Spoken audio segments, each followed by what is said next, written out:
Hey y'all, it's Steve coming to you from the new studio setup. This is actually kind of a test run trying to make sure I got everything working before I need to go live on Saturday night.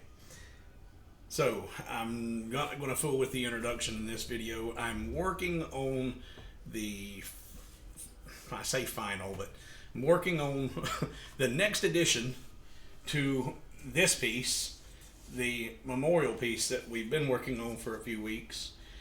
And I did in last week's live stream the creation of the picture frame. And my intention was to use more of the green leaves to create the picture frame.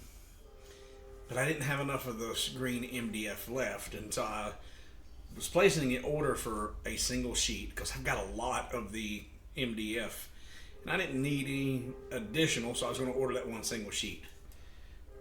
But that one single sheet with the freight was going to cost over $20, so I said, yeah, we're not doing that. So I got to thinking, these are maple leaves, and a maple leaf goes through a transition in color from the time it's developed until it falls off the tree. You may or may not know this, but the youngest maple leaves, they're actually red in color, and I think I read that it was to protect them from sunburn during their development. So what did I do? I had plenty of red, so I made a red frame using the maple leaf frame like we designed during the live stream. So it's got all the maple leaves and all the engraving that's on there to distinguish the overlapping leaves. And then I've got the slots in the back, and this is drying up, but it's an additional leaf that I will glue to the face here to position the frame where I want it. And with those standoffs, it's going to create a little space.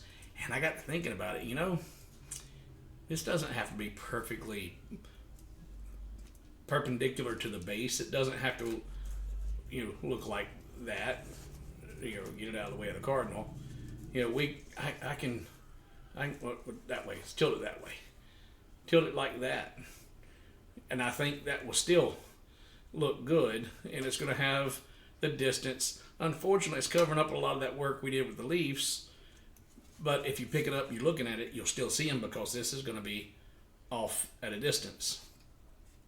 I think it's still going to look really good, but we're getting the final glue up to dry up. And I'll get this assembled and we'll show you this finished piece. Well, the next step anyway. We'll see if it's finished when we're done or not. So stay tuned. We'll get this up in your face in just a minute. So this project has been a process. And I don't know that it's completely developed yet, but I'm really liking how this is coming together. I hope this video also comes together. This is the first recording in the new studio. In fact, right here is the new setup. It took a while to get these all rewired and reconfigured.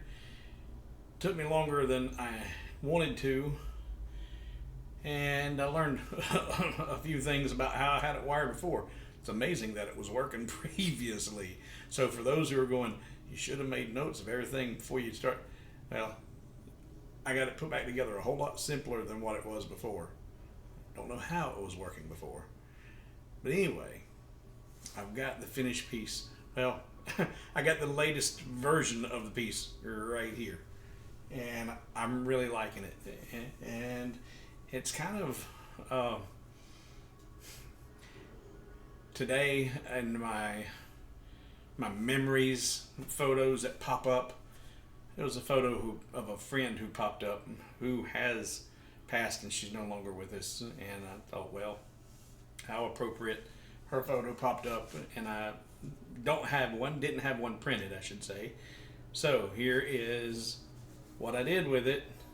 You can see I put it a little, let me get it level this way. There we go.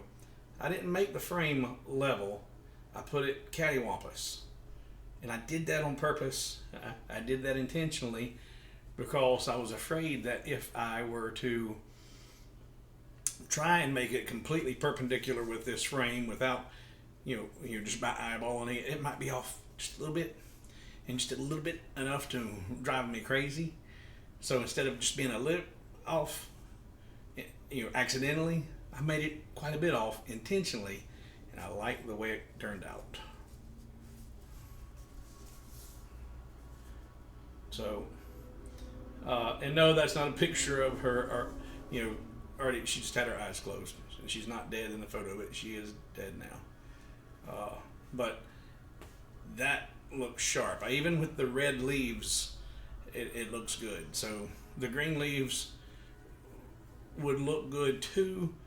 I don't know that one's any better than the other. It's all personal preference, but there you can see how it's gapped off the piece, and I like how that came together. I really, really do. And I'm not a big fan. Don't think of putting birth and death dates here. Maybe, and then if you put a name on there, which you could do, then you're not going to be changing this out, and you couldn't have them really pre-made for pre-sale, because here's what I'm thinking.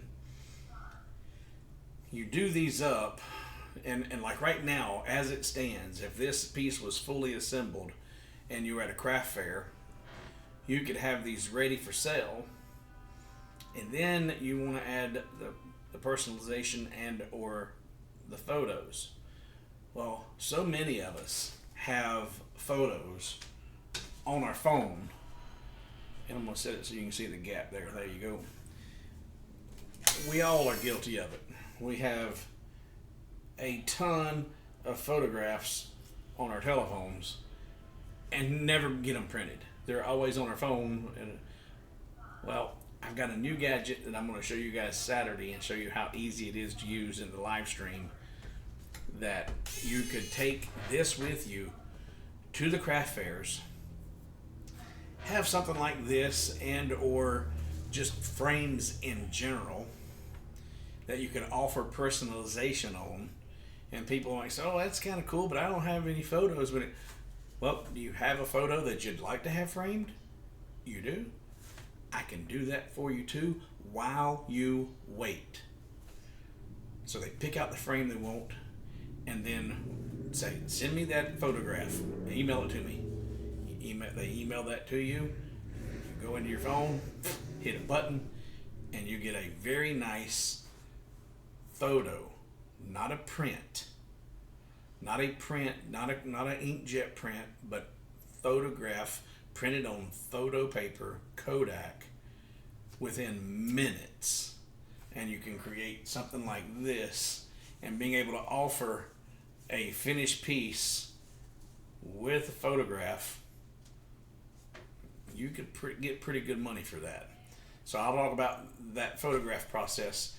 It's not lasers, but it's a great way you can add additional value to your laser pieces, and it's simple to use. It's easier to use than lasers. So here's hoping that the video works, and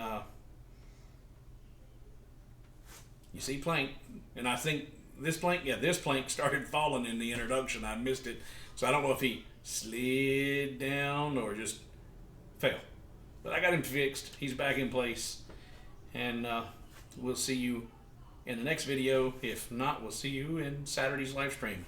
Saturday live streams at 8 o'clock. Every Saturday, 8 p.m. Eastern Time. Hope to see you there.